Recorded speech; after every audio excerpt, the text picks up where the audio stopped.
మంచంలో నుంచి కూడా లేవలేని పరిస్థితిని అక్కడ గమనించవచ్చండి. అయితే అక్కడ మంచంలో నుంచి లేవలేడు కాబట్టి అతని కంటే ఇంకొకరు వచ్చి ముందుగా దిగి స్వస్థత పొంది వెళ్ళిపోతున్నారు. అయితే యేసుక్రీస్తు ప్రభువారు అతన్ని చూసి అతని యొక్క నిస్సహాయతను ఎరిగి అతనికి ఎవరు సహాయం చేయట్లేదని ఎరిగి అతన్ని ఎలాగైనా స్వస్థపరచాలనే ఉద్దేశంతో నీవు స్వస్థపడకూర్చున్నావా అని అడిగినప్పుడు ఆయన ఏమన్నాడంటే అవును అని ఆయనకు కంప్లైంట్ చెప్తున్నాడండి. ఆయనకు కంప్లైంట్స్ ఏమని చెప్తున్నాడండి?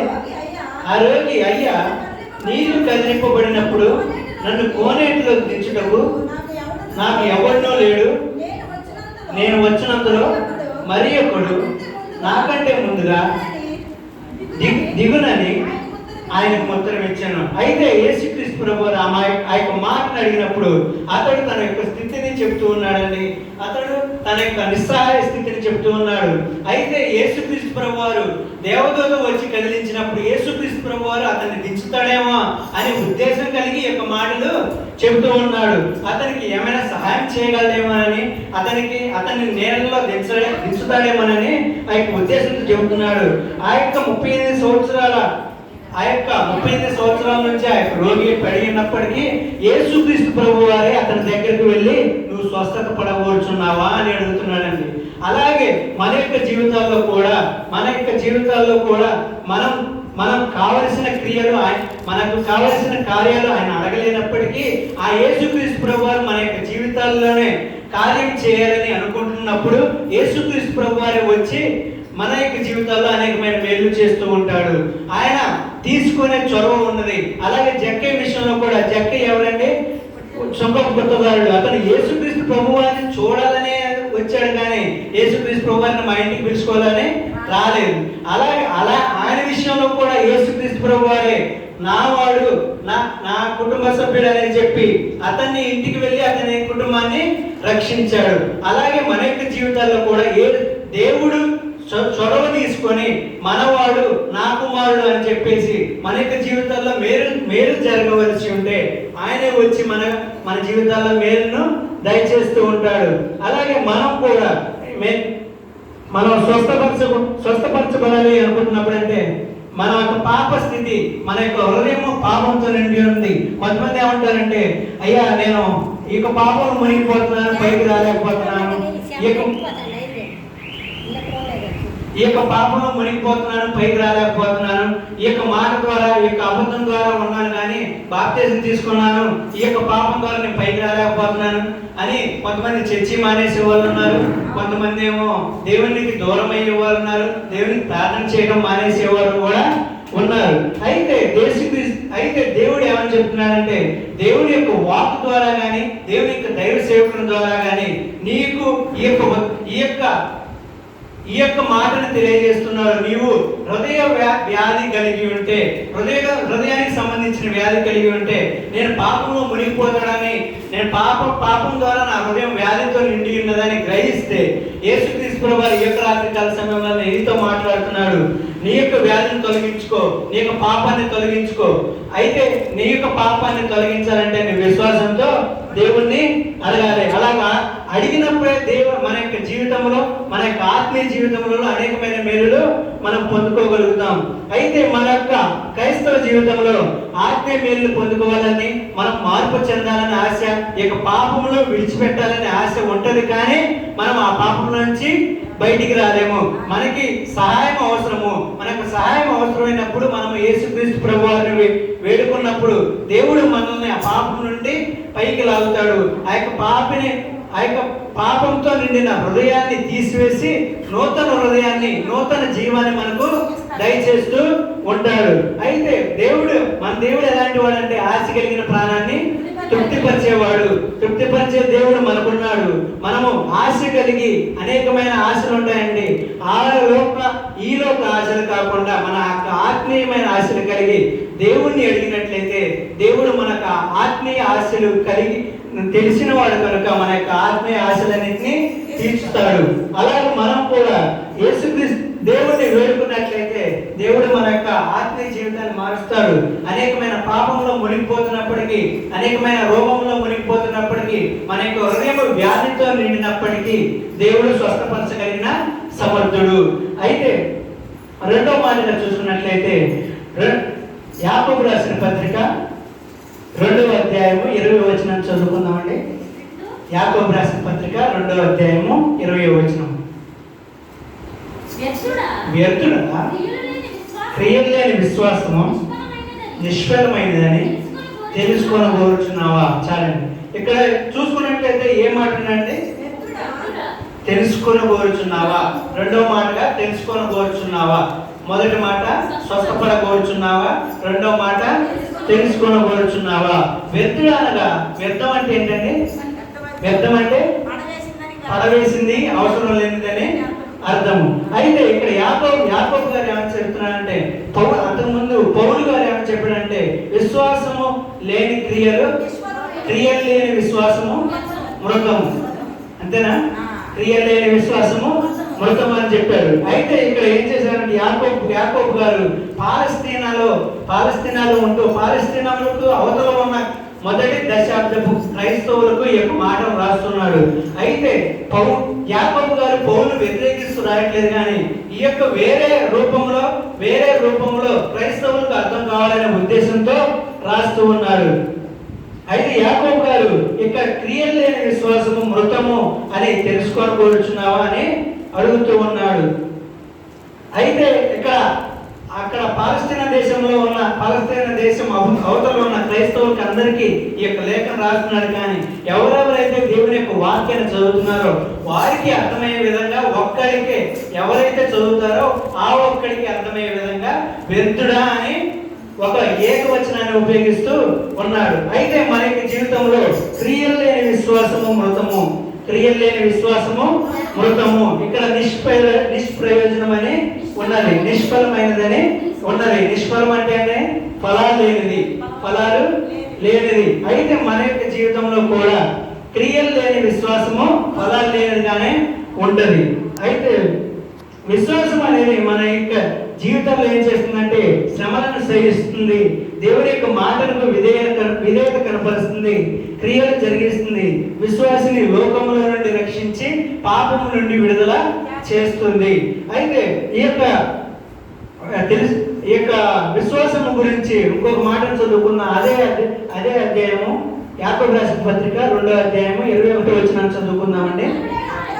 నీ పితరుడైన అబ్రహాము తన కుమారుడైన ఇస్సాకును బలిపీఠం మీద అర్పించినప్పుడు అతడు క్రియల మూలమున నీతిమంతుడని తీర్పు పొందలేదా? చాలు. అయితే ఇక్కడ చూసుకున్నట్లయితే అబ్రహాము గురించి చెప్తున్నాడండి. అబ్రహాం ఎవరండి?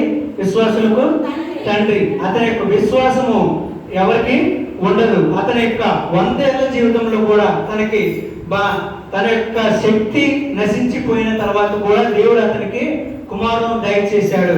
అతనికి దేవుడు ఇచ్చిన వాగ్దానాన్ని బట్టి దేవుడు అతనికి చేస్తాడని అతడు దేవుని నమ్మాడు. అబ్రహాము దేవుని నమ్మాను కనుక అది అతనికి నీతిగా ఎంచబడెను. అబ్రహాము విశ్వాసం కలిగి ఉన్నప్పుడు అతని యొక్క జీవితంలో క్రియలు జరగలేదు. క్రియలు జరగనప్పుడు అతనికి విశ్వాసానికి వాల్యూ ఉందండి? విలువ ఉందా? లేదు. అతని యొక్క జీవితంలో విశ్వాసాన్ని కలిగినప్పటికీ క్రియలు లేవు కాబట్టి అతని యొక్క విశ్వాసానికి విలువ లేదు. అతని యొక్క జీవితంలో ఆ కార్యం జరిగినప్పుడే ఆ యొక్క విశ్వాసానికి విలువ వచ్చింది. అయితే ఇక్కడ చూసుకుందామంటే అబ్రహాము ఇస్సాకును బలివ్వడానికి మోరియా కొండ మీద వెళ్తున్నప్పుడు మోరియా దేశానికి వెళ్తున్నప్పుడు అక్కడ దేశానికి వెళ్తున్నప్పుడు గాడిదకి గంత కట్టి పెందల కాడనే లేచి గాడిదకు గంత కట్టి వారికి కావాల్సిన సామాన్లను తీసుకొని ఇద్దరు సేవకులను వెంటబట్టుకొని వెళ్తున్నప్పుడు అతడు వారు కొండ ఎక్కే టైంలో ఏమంటున్నాడంటే తన యొక్క సేవకులతో, మీరు ఎక్కడే ఉండండి, నేను నా కుమారుడు వెళ్ళి మళ్ళీ తిరిగి వస్తామని చెప్తున్నాడండి. వెళ్ళి నేను అర్పించి వస్తానని చెప్పట్లేదు. అతనికి ఉన్న విశ్వాసం ఎలాంటిదంటే దేవుడు అతనికి మార్గాన్ని సరళం చేయగలని అతనికి విశ్వాసము. దేవుడు అతని ఎడల జరిగించి కార్యములను బట్టి అతనికి విశ్వాసం ఉన్నది. అతడు పైకి వెళ్ళినప్పుడు పైన ఉన్న అతనికి బలివ్వడానికి మొత్తం ఏర్పాటు చేశాడు. ఏర్పాటు చేసిన తర్వాత ఇస్సాకును పడుకోబెట్టి బలివ్వబోయే ముందు అబ్రహామా అబ్రహామా అని పరలోకము నుండి స్వరం వినబడి పక్కన గొర్రెపొట్టేలు ఉంది, దాన్ని వధించు అని చెప్పేశాడండి. అయితే అక్కడ అబ్రహాం ఏమని ప్రభువుని వేడుకున్నాడంటే, నా యొక్క విశ్వాసాన్ని క్రియగా మార్చాలని వేడుకుని ఉండి ఉంటాడు. అయితే అతని యొక్క విశ్వాసము క్రియగా మారింది. అప్పుడే అతని విశ్వాసానికి విలువ వచ్చింది. కాబట్టి అతను విశ్వాసులకు తండ్రి అయ్యారు. అయితే కార్యము జరిగేంత వరకు మన యొక్క జీవితాల్లో వాల్యూ ఉండదు, విలువ ఉండదు. మన యొక్క జీవితాల్లో కూడా మనం ఎంత విశ్వాసం కలిగి ఉన్నా సరే, మన యొక్క జీవితాల్లో, మన యొక్క క్రైస్తవ జీవితంలో ఎంత విశ్వాసం కలిగి ఉన్నా సరే, కార్యం జరగకపోతే మన క్రైస్తవ జీవితానికి విలువ ఉండదు. కార్యము జరగాలంటే ఏం చేయాలండి? దృఢమైన విశ్వాసం కలిగి ఉండాలి. యేసుక్రీస్తు ప్రభువారు ఆవగింజంత విశ్వాసం కలిగి ఉన్నాడండి. అయితే ఆవగింజంటే మనం ఎంత ఆవగింజంత విశ్వాసం కలిగి ఉండమని చెప్పలేదు. ఆవగింజైనా పూర్తిగా పరిపూర్ణంగా ఉండాలని చెప్పాడండి. అలాగే మన యొక్క జీవితాల్లో కూడా మనము మన యొక్క క్రైస్తవ జీవితంలో పరిపూర్ణమైన ఆవగింజంత విశ్వాసము కలిగి ఉండాలి. మనం విశ్వాసం కలిగి దేవునికి ప్రార్థన చేసినప్పుడు మన యొక్క ప్రార్థనలు ఆలస్యం అవుతాయో కానీ మనకు అలక్ష్యము కావు. దేవుని యొక్క చిత్తంలో, దేవుని యొక్క ప్రణాళికలో మన యొక్క కార్యాలు, మన యొక్క జీవితంలో జరగవలసిన కార్యాలు ఏవేవైతే ఉన్నాయో కానీ అవి అలక్ష్యం కావు, కానీ ఆలస్యం అవుతాయి అంతేనండి. అయితే మనము ఆలస్యాన్ని గమనించి యేసుక్రీస్తు ప్రభువునందు విశ్వాసము ఉంచాలి. ఆ యొక్క విశ్వాసాన్ని కలిగి ఉన్నప్పుడే మనము జీవితంలో అనేకమైన గొప్ప కార్యాలు చూడగలుగుతూ ఉంటాము. అయితే ఒక ఉదాహరణ చెప్తానండి. ఒక పల్లెటూరులో నివసిస్తున్నాడు. వాళ్ళ ముగ్గురు ఫ్రెండ్స్ బాగా చదువుకున్నారు. కానీ నిరుద్యోగత వల్ల వారు ఈ యొక్క గ్రామంలోనే పనులకు వెళ్తూ ఉండేవారు. అయితే అక్కడ పనులకు వెళ్ళినప్పుడు పెద్దవాళ్ళు ఏం చేశారంటే, ఏదో ఒక ఉద్యోగం చూసుకోవచ్చు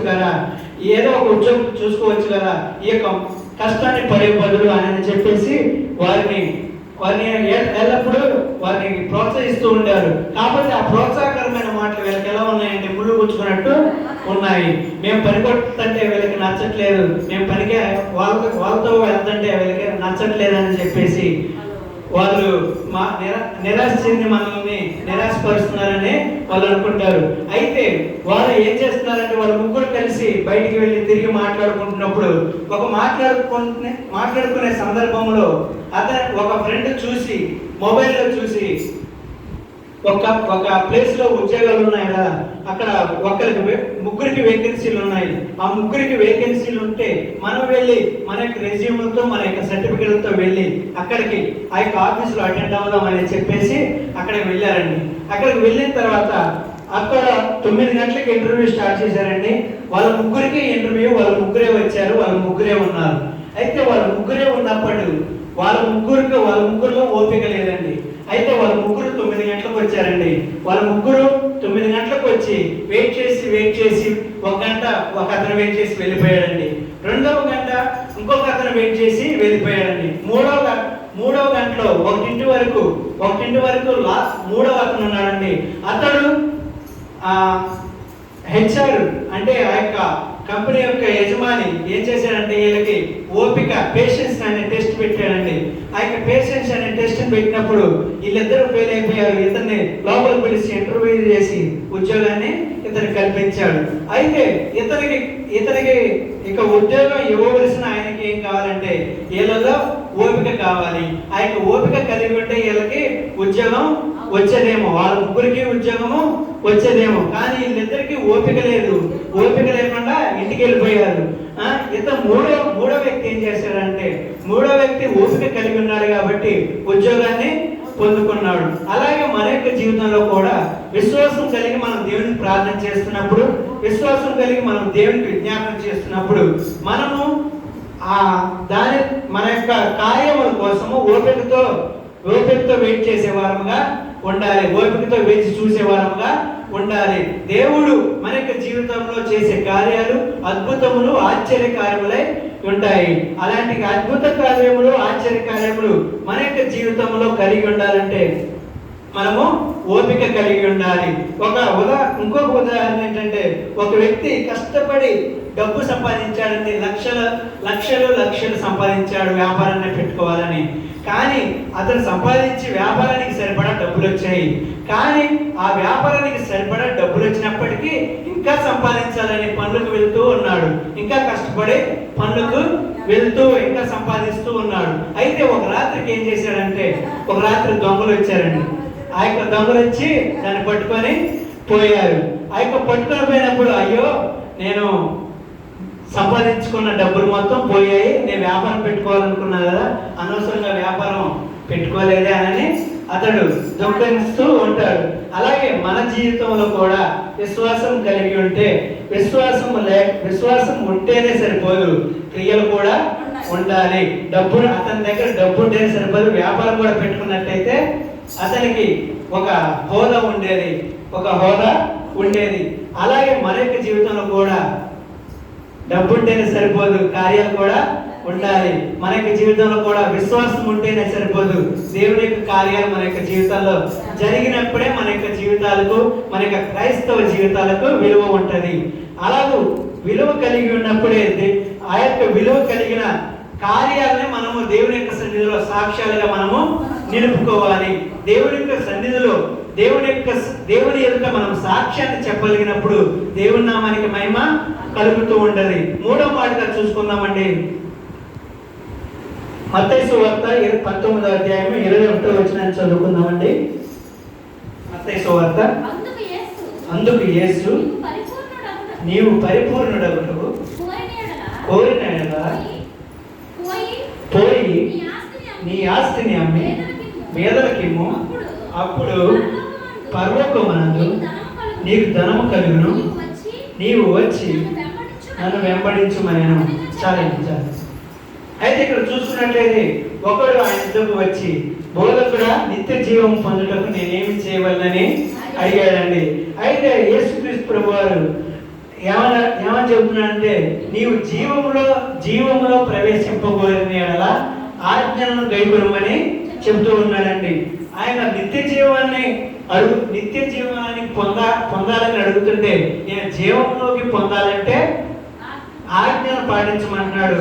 అయితే నిత్య జీవంలోకి ప్రవేశించాలంటే నీకు ఆశను విడిచిపెట్టమని దేవుడు యేసుక్రీస్తు ప్రభువు సెలవిస్తున్నాడు.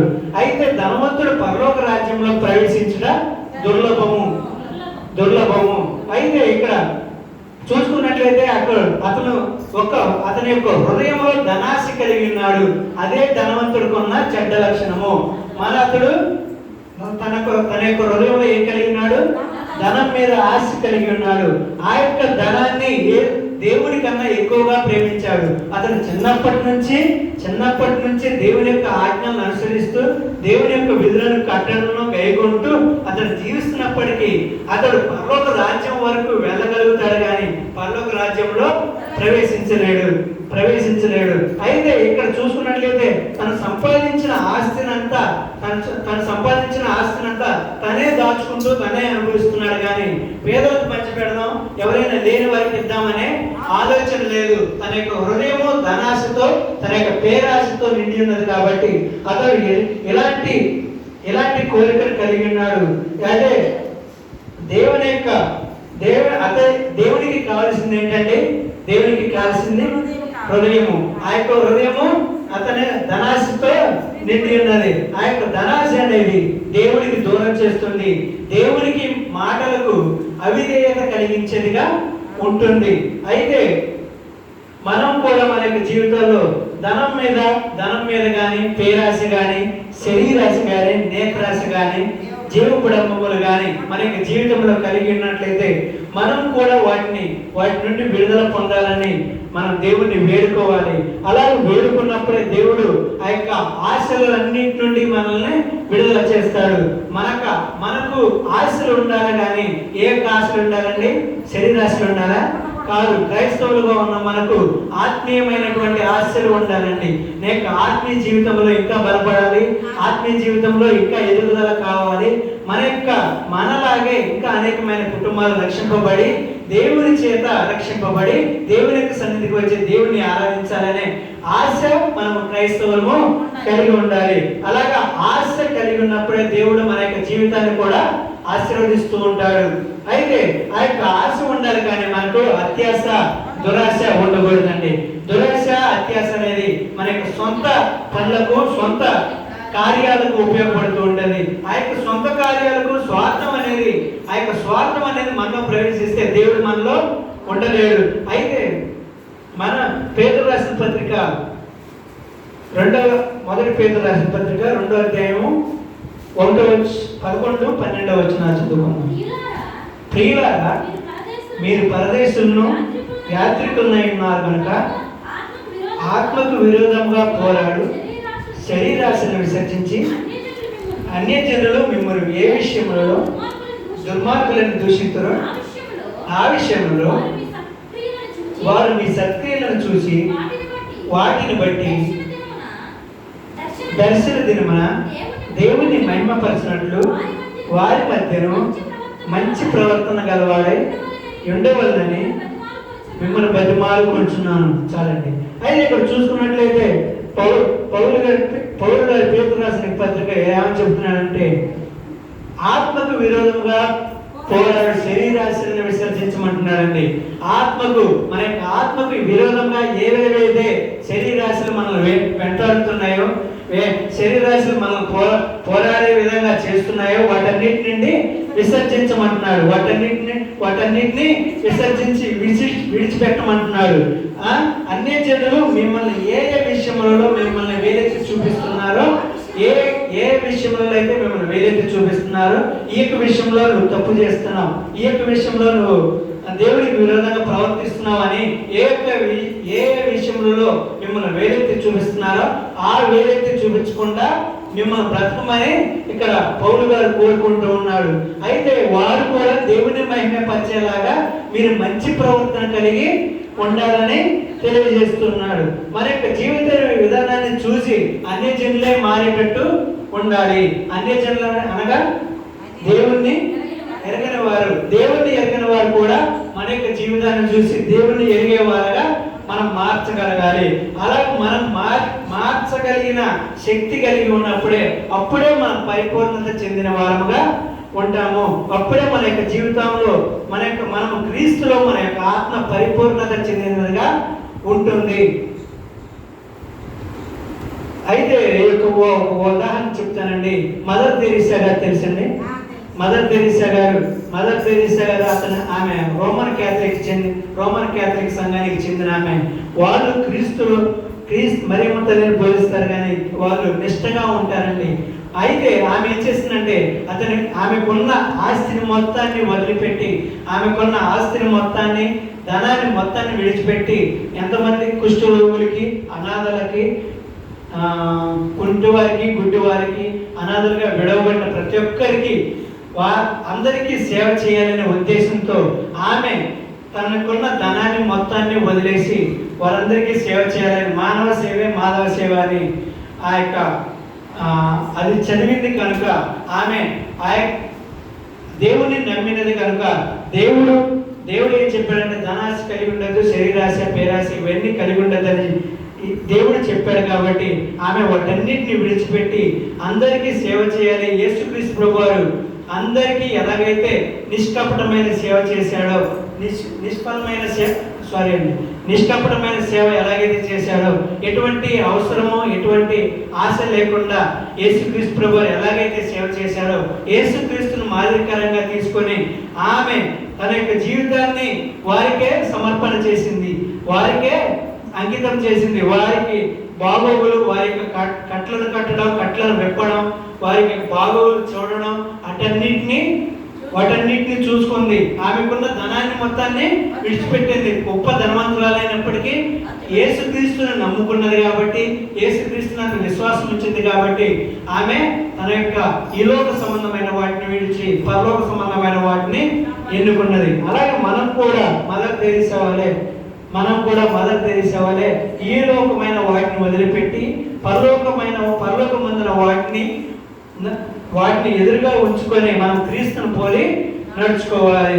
అయితే ఈ యొక్క రాత్రికాల సమయంలో మన యొక్క ఆత్మీయ స్థితి దిగజారిపోయి ఉంటే, మన యొక్క ఆత్మీయ స్థితి ఇంకా దిగజారిపోయి ఉంటే, అనేకమైన పాపముల ద్వారా అనేకమైన దోషముల ద్వారా మనం మునిగిపోయినప్పటికీ రక్షింపగలిగిన స్వస్థపరచగలిగిన సమర్థుడు మన దేవుడు.